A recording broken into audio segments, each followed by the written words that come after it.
আজকে প্রধান উপদেষ্টার কাছে বিনীতভাবে অনুরোধ জানাই, প্রধান উপদেষ্টা যেন আমাদের এই নিয়োগ প্রক্রিয়াটি দ্রুত সময়ের মধ্যে সম্পন্ন করে আমাদের একটা ফয়সালা করে 757টি পরিবারের দুর্দশা যেন দ্রুত লাঘব করে দেন।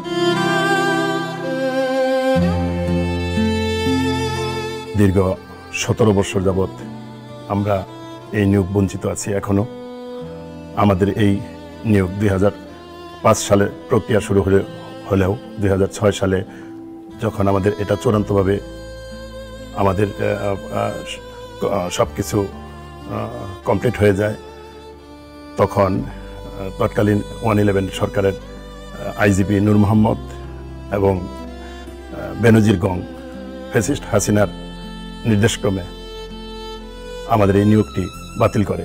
দীর্ঘ 14 মাস আমরা পুলিশ সদর দপ্তর, স্বরাষ্ট্র মন্ত্রণালয়, জনপ্রশাসন মন্ত্রণালয় এবং আইন মন্ত্রণালয়ে ধৈর্যাপ করে সবার দ্বারে দ্বারে ঘুরে ঘুরে যখন আমাদের সমস্ত কিছু প্রক্রিয়া আবার নতুন করে আবার আশার আলো জাগে, সমস্ত কিছু প্রক্রিয়া সম্পন্ন করে যখন স্বরাষ্ট্র মন্ত্রণালয় প্রধান উপদেষ্টা মহোদয়ের কাছে সামারিটি প্রেরণ করে, কিন্তু অদ্যাবধি 5 মাস হয়ে গেল, কিন্তু আমাদের সামারিটির কোনো সুরাহা হলো না।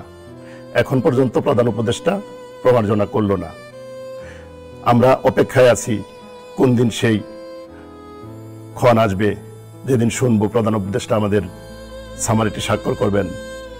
আজকে সব দ্বারে দ্বারে ঘুরতে ঘুরতে যখন আমার চাকরি চলে যায়, এখন আমি দিনানিপাত করতে অনেক কষ্ট হচ্ছে। সবচেয়ে পরিতাপের বিষয় হচ্ছে এখন আমার 2টো বাচ্চা এবং ফ্যামিলি নিয়ে আমি খুব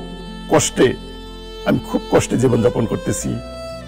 আজকে প্রধান উপদেষ্টার কাছে বিনীতভাবে অনুরোধ জানাই, প্রধান উপদেষ্টা যেন আমাদের এই নিয়োগ প্রক্রিয়াটি দ্রুত সময়ের মধ্যে সম্পন্ন করে আমাদের একটা ফয়সালা করে আমাদের 757 জন পরিবার, 757টি পরিবারের দুর্দশা যেন দ্রুত লাঘব করে দেন।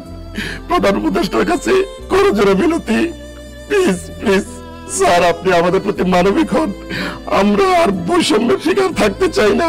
এই বৈষম্যহীন বাংলাদেশে আপনি আমাদেরকে রক্ষা করুন, আমাদের পরিবারকে রক্ষা করুন, আমার সন্তানের অধিকার ফিরিয়ে দিন। আমাদের পরিচয় আমরা যেন সব জায়গায় পরিচয় দিতে পারি, আমরা পরিচয়হীন ভাবে আছি।